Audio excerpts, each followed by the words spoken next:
They are going to talk to us about their interest in the show, and also people who just are fans of Talk to Me Africa.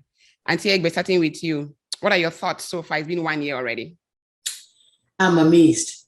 You know my story. You are the one who's the trained journalist. Yes. This is what you were trained and raised to do. You are comfortable and everything in it. This is not what I saw coming my way at all. I keep on using the expression being dragged, kicking and screaming into the thing. But now, a year after, I love it. I cannot imagine not doing this. Right. Believe it or not. And I can't even believe it's been up to a year. It's been a year. Yes, and many people did not understand too much about it. So that's why we've been doing exactly how it works, the scope of it. Right. And the fact that we are all volunteers because they're thinking, okay, they are making some serious cash out there. So why are they asking for anything? So I'm like, no. We've all been volunteers for this solid 1 year. And that's why we're doing this fundraiser. I think we're celebrating the fact that we've been on for a year. It's not easy. You start something. After 1 week, 2 weeks, a few months, it's gone. It's gone. And so for just the sheer consistency that we are still there, we are going like bravo. And then we needed to raise these funds to help the charities that we've been doing. We'll talk about that later on, and also to keep the radio going. So you can continue to see, look at Mabelle's face, so you can continue to see her. And look at all her beautiful guests that she gets on there, the interesting topics. Yes. So if we want to see that continue, that's the reason why we have to raise the money to keep the equipment functioning, to keep everything going. So, well, my regards to all your guests, and I thank them, all Vosaworld fans. Yes. I'm grateful for them. Yes. And thank you for having me. Without much ado, let me bring in the first guest, Lauren. Lauren Patterson had been on Talk to Me Africa. Lauren is now an author, and I have her book right here. It's called Freeing Your Heart for Love. And Lauren had been on the show to talk about her book, and it's all about emotional abuse. She's been through marriages where her husbands maltreated her. She had no idea that she was being emotionally abused. And from what I learned from Lauren, hi, Lauren, welcome to Talk to Me Africa, 1 year anniversary of Vosaworld Radio. Thank you so much for coming back. Thank you, Lauren. Nice to meet you, Lauren. Hi, how are you? Doing good. And I can see from your smile that you're doing great too. Congratulations on the book. Yes. You both look so beautiful. Thank you. Thank you. So Lauren, 1 year ago, Vosaworld Radio started. And so Talk to Me Africa is celebrating that anniversary and bringing back guests who have been on the show. And just so you know, we're raising funds for two charities. It's Bella Nursery and Primary School in Cameroon. In the heart of political crisis, kids cannot go to school. So last year, we were able to raise money, about $2,000, and so many kids went to school. We're still doing that. And also the other foundation, which is for the albinos, Auntie Egbe knows more about that.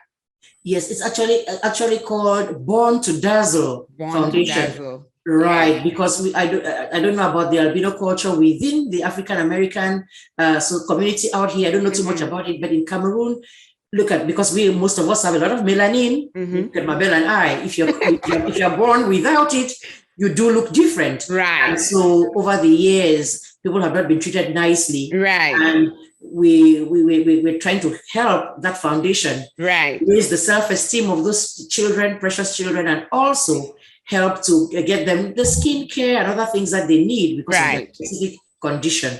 And to raise awareness, people they should not shun them. They should understand that we are part of what Martin Luther King Jr. said about being judged by the content of your character and not by the color of their skin applies to them too. That's the point. Absolutely. So, Lauren, as part of the celebration, we had to bring you back. Your show was one of the most emotional that I had recorded here on Talk to Me Africa. Freeing Your Heart for Love is your book. So, emotional abuse. How are you doing today after the launching of your book, telling your story? Yeah, I'm doing good. I'm connecting with a lot of amazing women all over the world. I'm helping young girls. I started a podcast show that launched from the book that is bringing on different guests, sharing their story of overcoming their own struggles to help other people challenged with abuse and depression. And then I got my 501c3 for my nonprofit that's starting next year. So I will launch that program to help teenage girls between the ages of 14 and 18 practice self-love, teach them self-love, so that when they go out into the world as an adult, they don't go through some of the struggles that some women go through with their body, with their value, with their self-worth, and just really teaching them how to love themselves. So that will launch next year. And, I'm just kind of, I'm probably going to go into book coaching. I'm helping a lot of people get their books out. I'm probably going to write a children's book. So there's a lot of things. Yes, I'm doing. I love the idea of the children's book, because a lot of children need to start understanding from a very young age that their self-esteem is really worth building. Yes. Because from what I read from your book, you felt like you had no self-esteem. So you relied on men to make you feel important. You relied on men to make you feel worthwhile. And it also stemmed from your home. You talked about your parents being abusive. So children's book could go a long way to tell the kids that, hey, from the home itself, you are worthwhile. So they grow up having a very good self-esteem and then, self-image. And so they don't get into emotional abuse like you so detailedly put in your book. Yes. Right. I was going to say the same thing. You just took it straight out of my mouth, because I was going to say the same thing, because I've been teaching high school for close to a quarter of a century. And you don't wait till they're women before they start having those issues. They have them right there in high school. You see, I'm looking at the kid who is being abusive to this girl, pulling her by the hair, and I'm going, oh no, in the hallway, like, what did you just do? I'm sitting there trying to jump in, and you can see that the girl is saying, oh no, let it be. The girl I'm thinking I'm intervening for, or whose behalf I'm supposed to be intervening for, is almost like, no, let it be. Yeah. And wanting to be this person's bitch friend. Yes, you feel like you have to validate you. Right. And I'm going, no, you cannot let anybody call you that name. So it's something which is amazing to see, and I thank you for putting that out there and giving people a chance to heal from what they've gone through and get back on their feet. Right. Yeah. Right. Yeah. It's awesome. going to be great. And so I'm starting to go into the high schools in the Bay Area, start talking to the high school counselors, and really get the program in there starting in January. So I'm excited. Lauren, thank you so much. We understand that you know the importance of nonprofit, so you started one. So hopefully anybody watching right now, if you want to chip in something, let us know so we can help the Born to Dazzle Foundation and the kids at Bella Nigerian Primary School in Cameroon. Thank you so much for coming on the show, and all the best with your book and your talking. Thank you, Lauren. Thank you. And let me know how I could help with the what you guys are doing for the kids. I would love to donate. Thank you so much. I will be letting you know that. Thank you, Lauren. Have a wonderful Saturday. Bye-bye. Bye. Wow. So we're going to be bringing in our next guest, Darius Dolo, all the way from Liberia. Darius had been on the show where he talked about what he's doing. And Darius is a graduate from a university, no job. So he started washing people's clothes with his hands to earn money. Wow. And hopefully the intention and the plan is for him to get a laundry mat where he can actually wash people's clothes. But he is so humble that he put aside his education, put aside his pride, and go to people's houses and wash their clothes. I could not believe this. And as if that is not enough, Darius actually runs an orphanage. From the little he makes by washing people's clothes with his hands, he runs an orphanage to help children who are not able to fend for themselves, or whose parents are not even able or alive to help them. Darius is one of the most selfless guests I have had on the show. He brought together 2 of his friends, and 3 of them are able to raise money and help children. So he runs a clothes washing business. His other friend is a teacher, and we know how minimum income teachers make. You can testify on that. And so they help these children, send them to school, and they even go from door to door, knocking on people's doors and say, hey, welcome, how can we help you? So why I'm trying to connect Darius, what do you have anything to say about Darius? Just to encourage him, I hope you can hear us, just to encourage him and say, I'm just amazed to hear that. Because most of the time you go all the way, already secondary school, as we call it, you're thinking like, yes, I'm all that. Then you go to high school, then you go to university. So you're thinking, hey, I'm a big shot. Who wants to go? And then you don't not only go and do something else, you go wash people's clothes. That really is what we would call a menial job. Yes. So for you to have had the thought and overcome whatever quote unquote complex is there to go and do this kind of job and earn an honest living, is something that is really praiseworthy. Yeah. Because what we want to do, why instead of us stealing, going to do frauds and things and stuff, he is spending money a decent, honest way. And then turning around. That's the interesting thing, turning around and helping others in the process. But supposedly, I would help if I had a lot, I would help. Here's somebody who doesn't have a lot, at least not yet. Yeah. But who is going around, and that's who God blesses, because God can see. Yeah. When whatever He blesses you with, He will turn around and help the community. Yeah. Yes. And Darius, I think you are on the show already. We just need to turn your camera on so we can see you and then speak with you about your business. Are you there, Darius?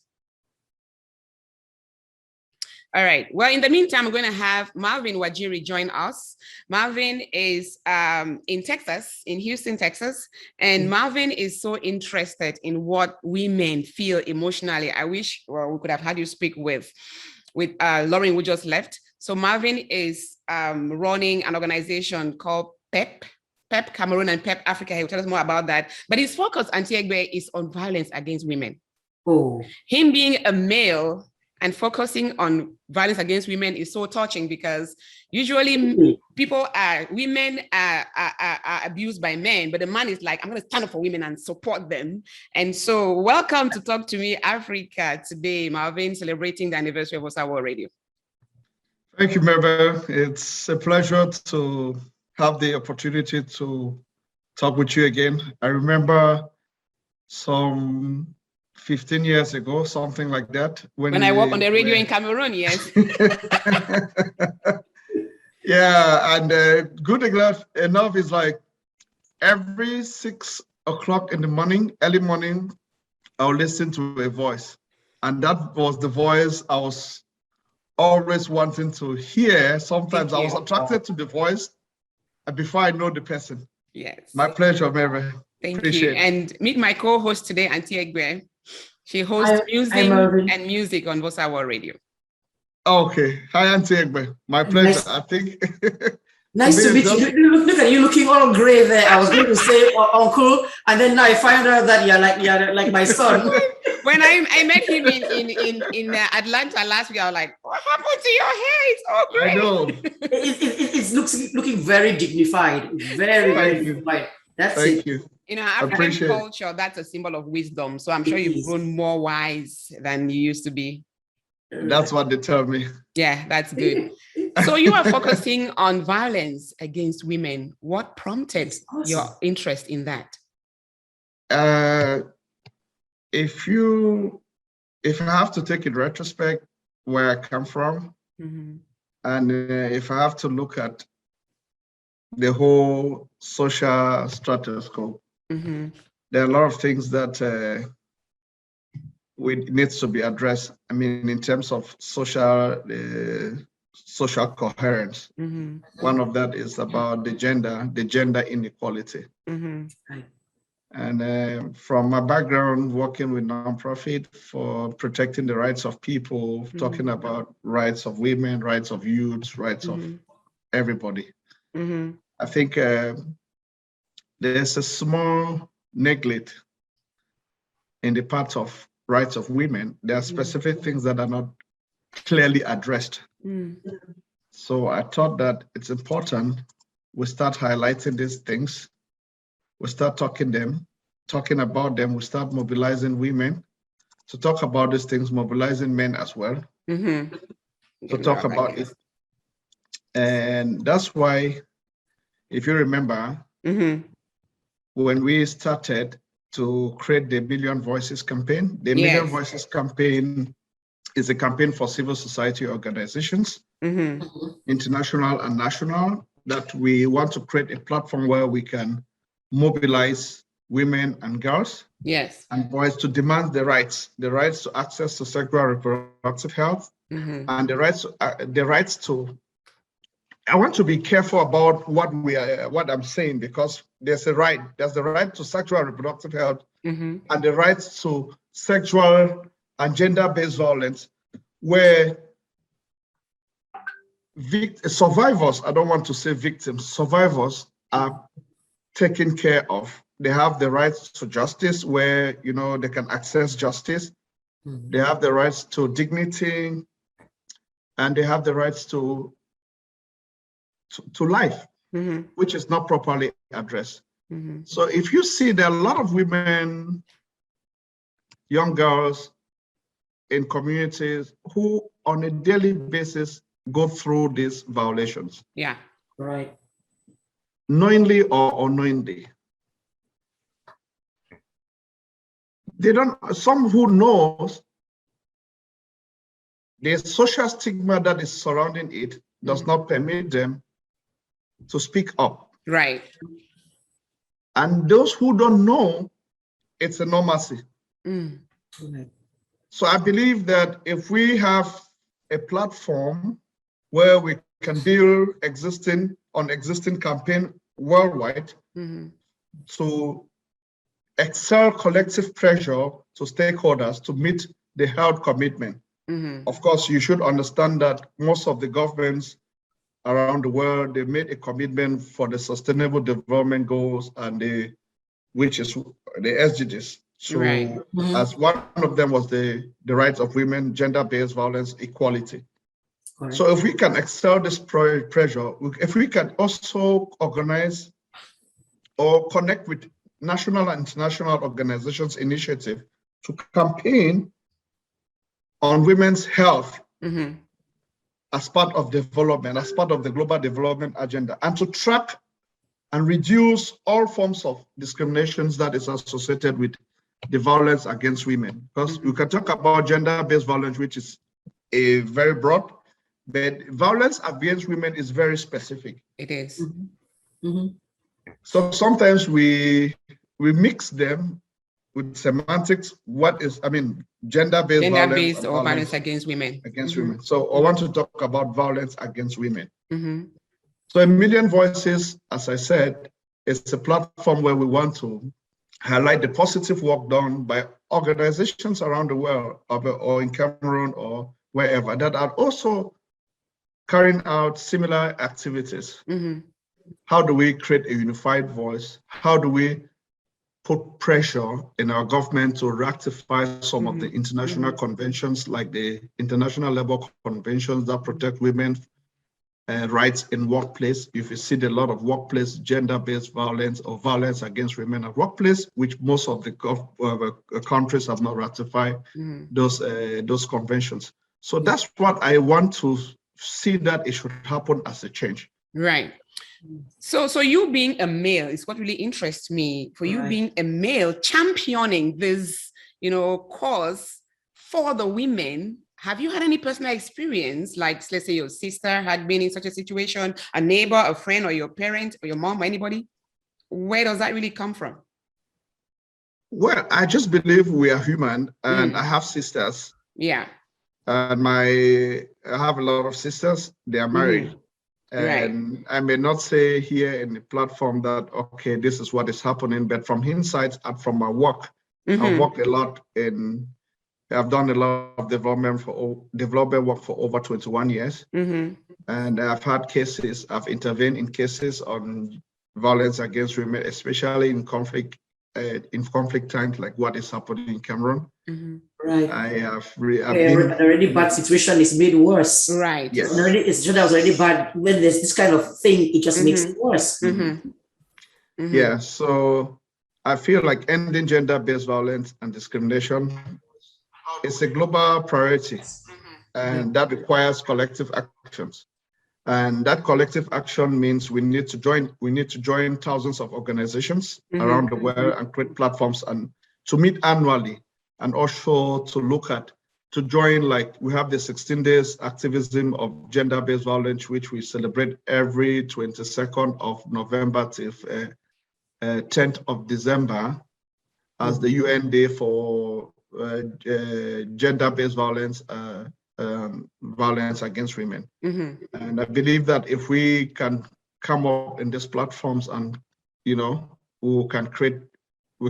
can change the world, we can revolutionize the world. Absolutely. And Tegbe. I was going to ask. Oh, sorry, he was going to say something. Please go on. Right. It is still, interest you again as a man. And sometimes I will say this with no fear or favor or shame that men are always the perpetrator, because the gender inequality has given us the power to do the things we are doing and we are still doing. I believe. Yeah. That is a perfect segue into the question I was going to ask you. Right. How are the men reacting to what you're doing? Because I see the ones where even on platforms on WhatsApp, they are in a group. A certain video is played, a certain clip is shown. Women come and make a comment there, like, you all women like to do, that is talking to us women already. How much more for a man to come and talk about things? Don't they say, come on, you are betraying us? Well, in that perspective, I may not like to go into the heart of people to know how they think about what I say. It is what it is. Yeah. I say it as I see it, believe it or not. We know, we understand that, from the creation of man, it gives the dominant. Yeah. So it is based on that dominant. Gender-based violence did not start today, or the gender inequality did not start today. It started from the concept, from evolution. So it's a whole societal thing. But now, how do we want to live with our partner, our companion? We need to strike a balance. Right. And the balance must be acceptance. The balance must be a lot of tolerance, degree of tolerance, which we need to exercise. Of course, we need to have control. If we are the man, we need to have control about our emotions. We understand how women are. I mean, you see from Facebook and others to study a woman, how it is. Of course, if you know that it's difficult to study the woman, then it is what it is. Don't bother to study. Don't bother yourself about things you don't have control over. Just manage it the way you see them. They are women are very nice people, nice being. I mean, I say it even, I look from my mother, and I don't see why we should be animals. I mean, to people that we call them sweethearts, and the next minute, you know what I mean? Your punching ball. Yes, I am one. Maybe if I look my life when I was growing up, I may have done something in that approach, but I regret it. But I want to say sorry to whoever I did something like that, and I apologize sincerely. And yeah, people have chance. They have the second chance. You can give me my second chance, and that it is what it is. Absolutely. Marvin, I cannot say thank you enough for championing a cause on our behalf, we the females. And I can't thank you enough, for standing up for women. Marvin has a huge platform, which is called 1 Million Voices. And the participation is so huge. I really enjoy being on that platform, and just to see the support that people give for the woman. Of course, just by birth, we're the weaker gender. So to see such a man standing up for us, it's very heartwarming. Usually you have women, championing causes for women, but seeing you doing that, I want to say thank you so much, and thank you for coming onto the show. Auntie Egbe. I want to say the same thing, just echo what you're saying, to thank you, because you see, sometimes when women say things to do with this topic of gender inequality, you see most men come on the defensive. Okay, here now they want to come and dominate. Whereas the idea is not really that, it's just to be treated fairly and as the companions, and that you just said, companions and partners. When God created the woman and said, they said they're supposed to be a helpmate, not a person that you should actually be. And then the interesting thing, I was talking to a lady just today for doing a recording with her for my show. She is doing the gender equality thing and out of Burundi, because she works with the United Nations, and we're talking about the same thing. It's universal. You find the same thing everywhere. And she was meeting with the chiefs there, with the members of government there, to try to to do the mind shift. And I know that it is going to be such a blessing for men to hear from another man. It's not the same when we go speaking there. It is a very different thing to see a man, first of all, to just say, okay, well, interesting. Let me hear what he has to say. Then they're more likely to even listen, and that will move the cause further. So I want to thank you, sir, for what you're doing, and encourage you to just keep going and doing it. And you have humbled me by saying, maybe I was guilty of a thing or two in the past. That is the past. The important thing is what to do now. That apology That's what we've struggled to get from some men, and they would not, even if we've already gone to their heads, saying, I'm sorry, I'm not saying it, I'm the man, I'm the so and so. So to hear you say that, that's already very humbling and very touching. So thank you for what you're doing. Thank you, Mary. Thank you. Talk to you later. Thank you. Right. Bye. Right. All right. Well, thank you so much, everyone, for joining us on Talk to Me Africa today, celebrating the 1-year anniversary of Vosaworld Radio. I'm adding Agbo. Agbo is all the way from Cameroon, and she is championing women's issues as well. To be honest with you, Antigba, I haven't spoken to Agbo before. I know her on a platform that was created by Melvin for women. And I think she's a lawyer in Cameroon, and she just worked so hard to help fight female genital mutilation. She has seen firsthand how women are being treated. So Agbo, if you can unmute yourself, get on camera so we can see you and chat with you. And thank you so much for joining us today on Talk to Me Africa, live on Facebook. We can hear you, but we cannot see you yet. Thank you so much, Mabelle. I don't want you to see my ugly face. I'm just awesome. That's fine. Let's listen to you. I'm so happy. I've been struggling to get to you, coupled with the fact that we are having connection problems. But that notwithstanding, thank God I'm on. Yes, I really didn't know there was the day. Female genital mutilation. First, I want to say I got so involved because my mom, my late mom, for Arengang, when we say for Arengang, it means chief.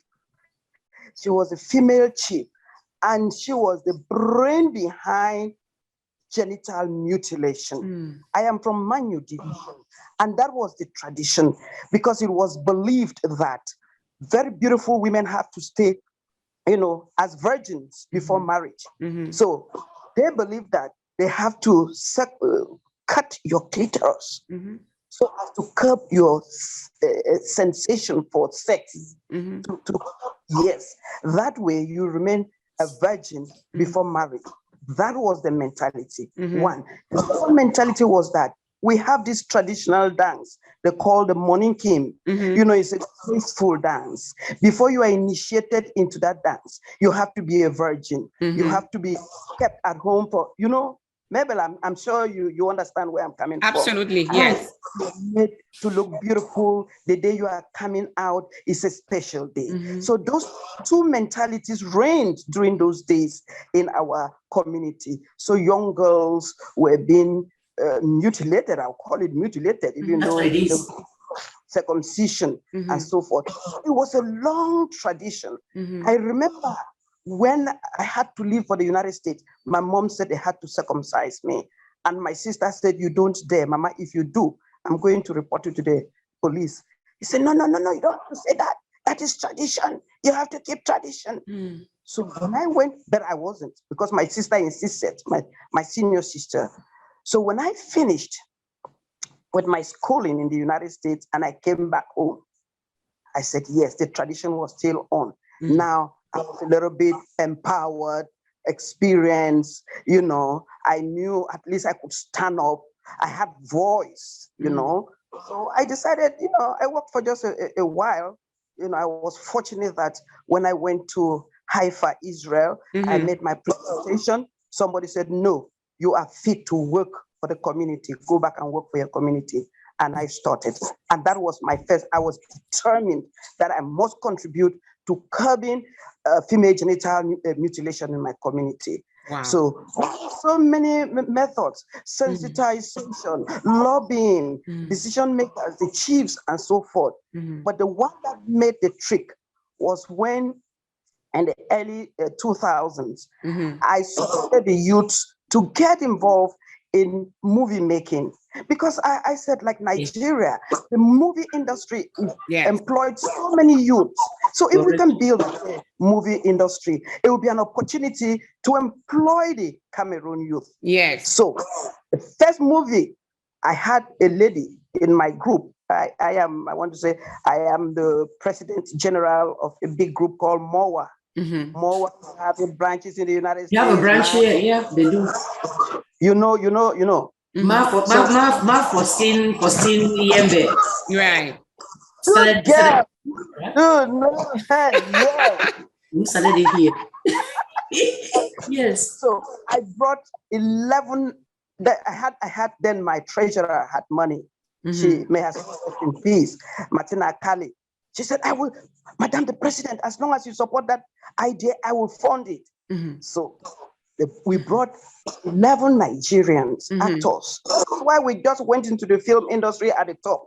And we acted a movie on that particular female genital mutilation, breast ironing, and so forth. Breast ironing, that one too. That one. Yes, together. I think that movie did a lot. It really, whole movie popular.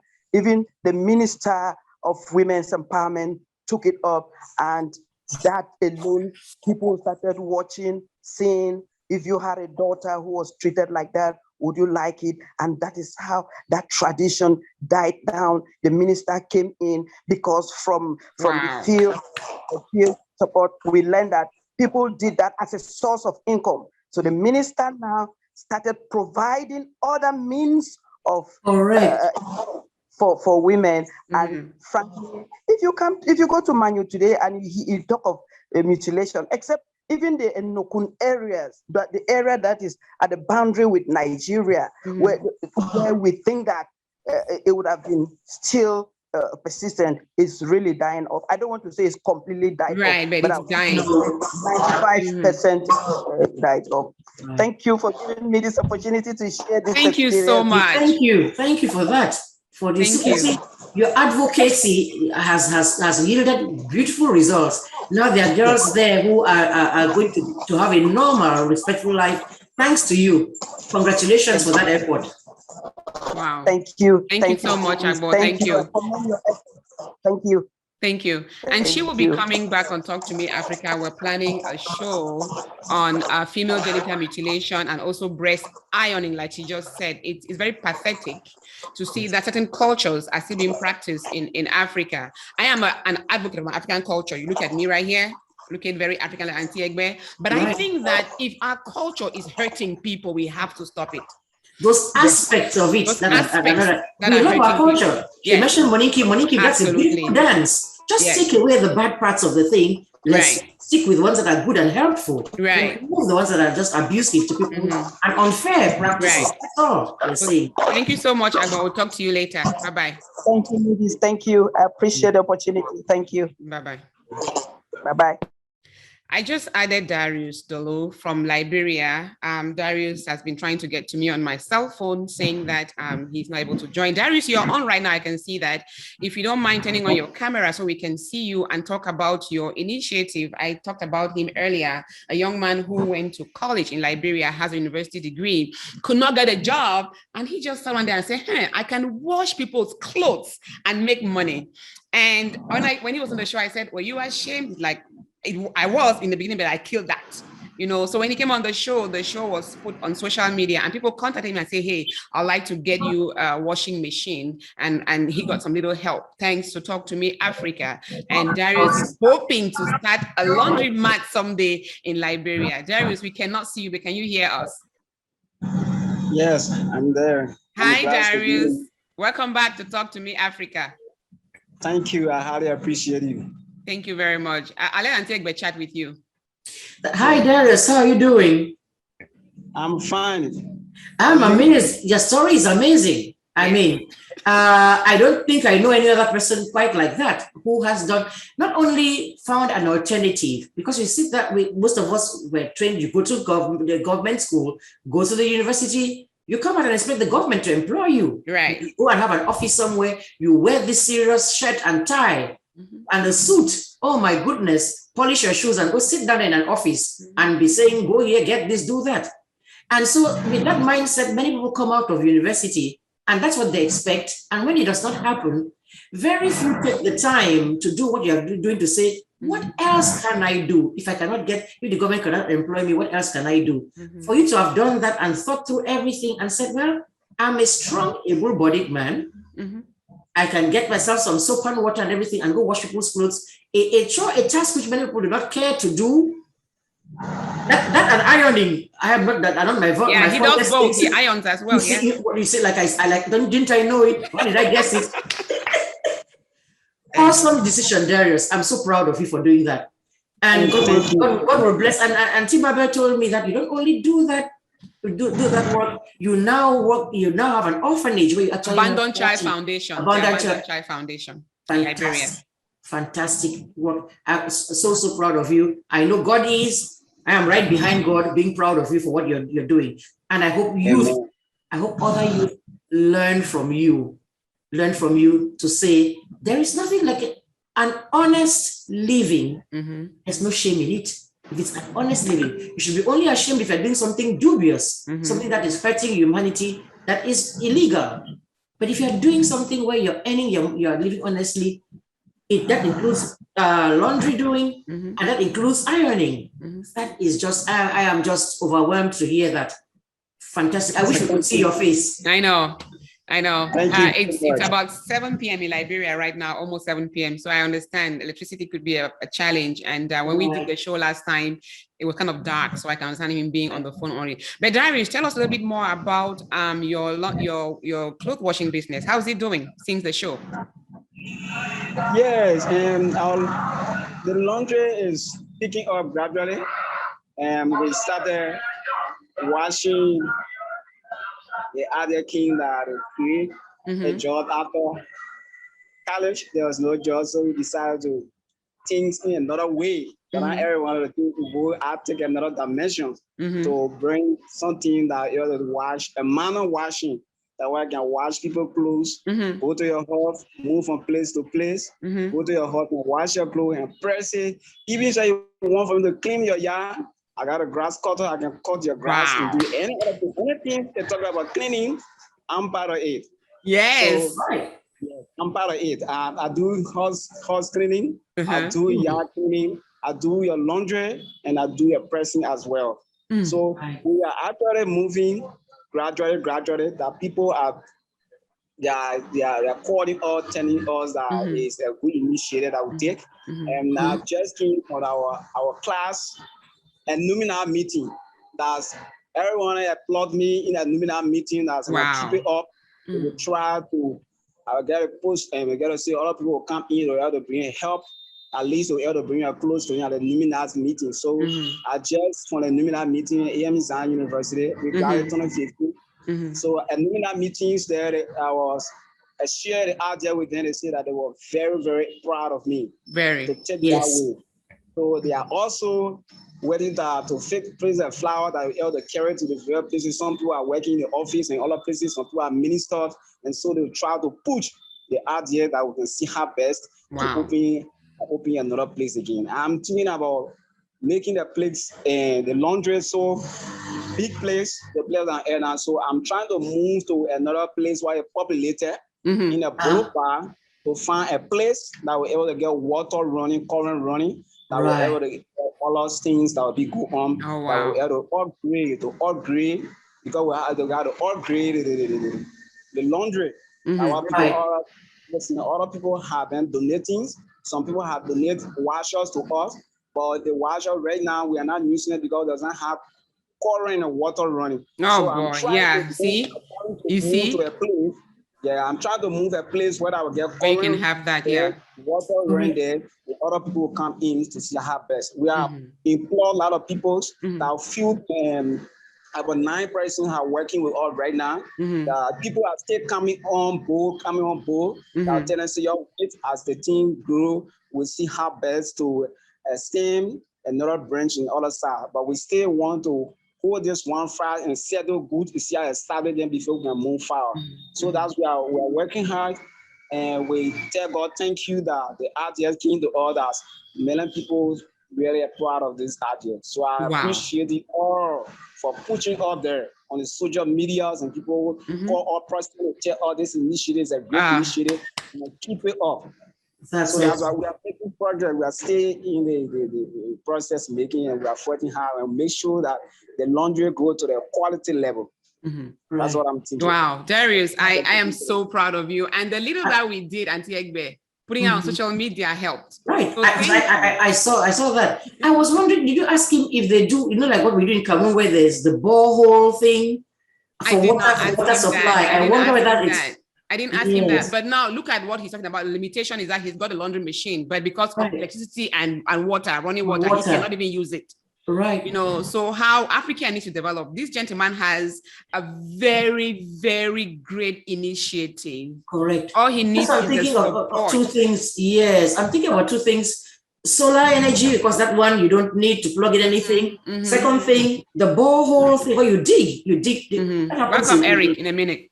Yes, where I don't know whether that is. I guess we'll just talk about it afterwards. We'll talk about it offline. Yes, well, Darius, thank you so much for coming on to Talk to Me Africa today. We'll keep in touch, and all the best with your business. Godspeed. Thank you.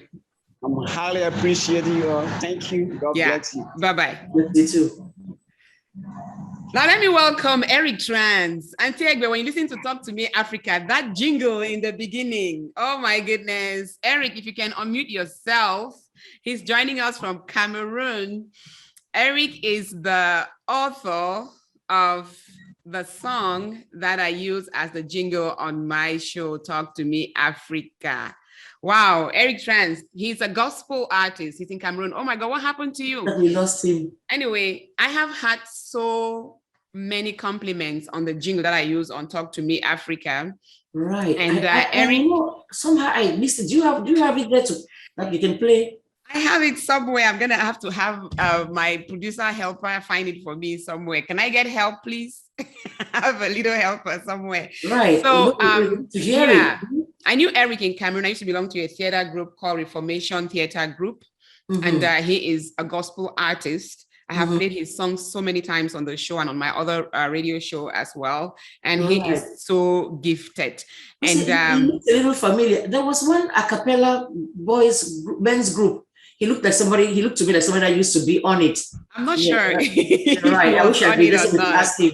But it was just by sheer blessing. One time he said, "Hey, can I create a song for you for your show?" I'm like, "Yeah, of course." So he did the song within a couple of hours. I listened. I'm like, "Yeah, can you do a little bit more like this?" And boom, it came out so well. And it's done in the Lamso language. Because he's from that area in Cameroon. Right. And the song simply says, Africa is rising. Africa is rising in language.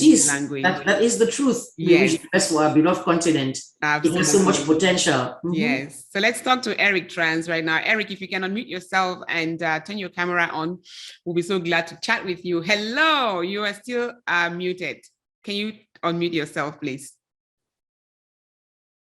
Okay. Welcome to the anniversary show. Is it okay now? Welcome, Eric. It is. We can hear you and we can see you. We can hear you and we can see you. Thank you. Right. And I would say you did look like familiar. There was an a cappella gospel group that was called One Heart, and I was saying you remind me of one of the people that used to be on it. I don't think they're even still existing as a group. But you remind me of someone. I used to be a part of the group. Oh, I'm a part of the group. Yeah. Bingo. I had no idea. Bingo, pat myself on the back, pat myself. I'm saying, you see? Well, I said, because I follow stuff that goes on in Cameroon. There was one had gospel thing. I said this, once you said he's a gospel artist, I'm like, that is so, that time you had gone off the air, but I remember it because my sister has an amusement park there, Park in Limbe. That is true, yes.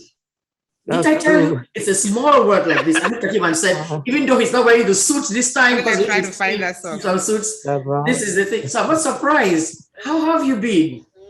No, I've been great. God has been faithful. Amen to that. Amen to that. Yeah. Don't mind, Mabelle is looking down at that because I told her, but where's the song? I'm looking for the song. I can't find it yet, but that's okay. I should have prepared better, Eric, to.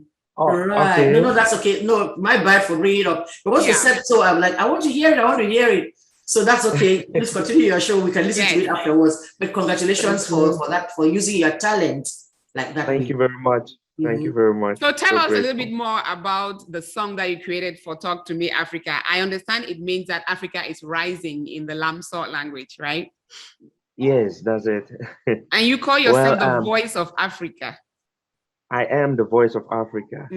Awesome. Well, the song I just thought of it and I looked at it and said, okay, this is a time when Africa is waking up from slumber. Oh, yes. So if we are waking up from slumber, there are some things that we must put right.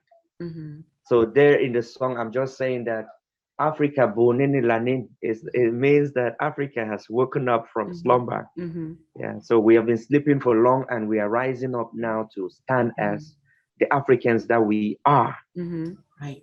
Yeah. So that's just it. And even the rhythm is showing something of it's more of patriotic. Yes. Yeah. So that's what I did. And trust me, if Mabelle doesn't find it, the first thing I will do once I get off this show is to go look for it. We need him to do a little bit of a cappella for us anyway before you look for it at the Okay, would you mind? I would love to hear it. And Auntie Mabelle is trying to put you on the spot.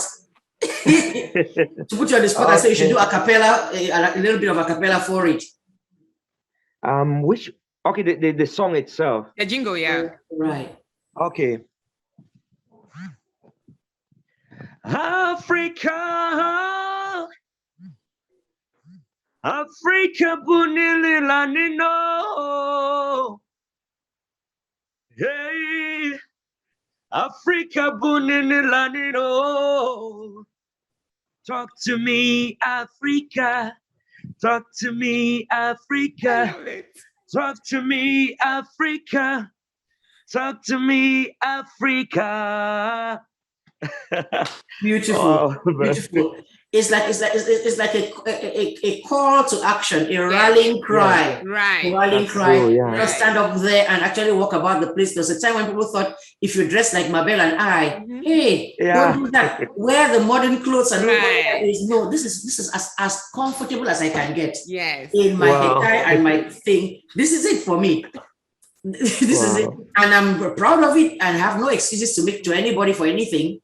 Nothing's wrong with European clothes. They are great. I have those too, but nothing's wrong with our own stuff too. And we were made to think, and thank God you, the younger generation, you are the ones that are really rising up to and realizing, because there was a middle generation that kind of slumbered. At the very beginning, our parents did. They came out here and they studied and they went back and set up wonderful things. They wanted to go back home and set up. That's true. Then there was a middle thing there. I don't want to say it's our own generation, but didn't kind of do as much. Right. Then now we had the thing bowing there. Somebody is doing the same. You have somebody from Cameroon, the same expertise, the same knowledge, the same intelligence.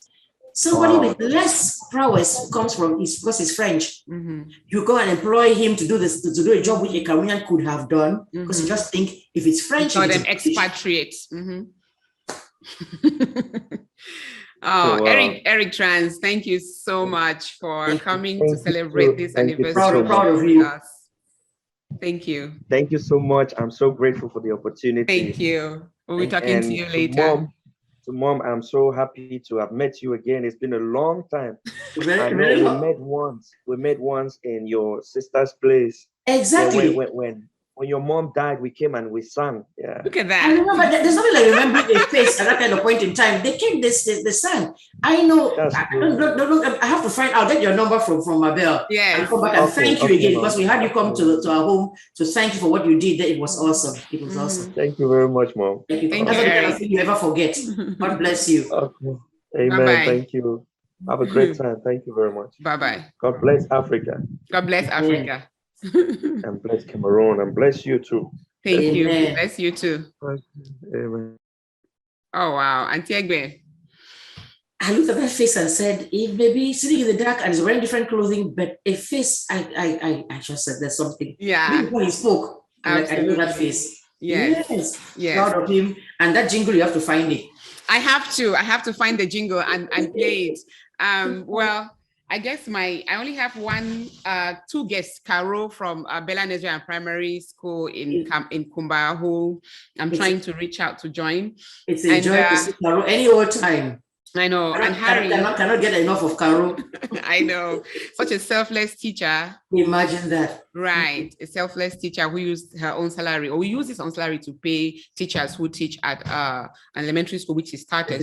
It's non-profit. So we together came together and raised money last year and sponsored the children in the school. And all of them made it at their government common entrance. And first in list A, don't stop there. In list A. List A. That's the interesting thing. If you're from Cameroon, you know what that means. In list A, because you're given a great level according to your performance. And Tegbe knows more about that because she has been and is a teacher here as well. Right, right. Which means that they excelled. They didn't just do it, they excelled. Which makes you think, what if we had not put that money together to give them the opportunity to even take the exam? So it means that all these brilliant kids would have been sitting in the corner somewhere with no education, through no fault of theirs. It's not as if you send them to school and then they became truant and ran away from school. They are willing to go, no opportunity, except for somebody like Carol, hardworking Carol, pastor's wife Carol, who would have compassion and open her doors. First, it was her living room where she started off before she actually did the foundation and continuing to help the children. That's the reason why we tell you, viewers, listeners of Talk to Me Africa and Vosaworld fans, that's what we do with the money that you donate. Yeah. It's put to good use. Where you can see good, clear, palpable results with what your money, the money you give us does. And we do have a lot of anonymous donors as well. I have a lady in Minnesota who has taken it upon herself to donate to Vosaworld Radio every year, and Carol's foundation, which is a Bella Nursery and Primary School in Fiango in Cameroon, has benefited from that. So she wanted to remain anonymous, and a couple of people that I'm going to say thank you to as well. Preston IT, thank you for your donation.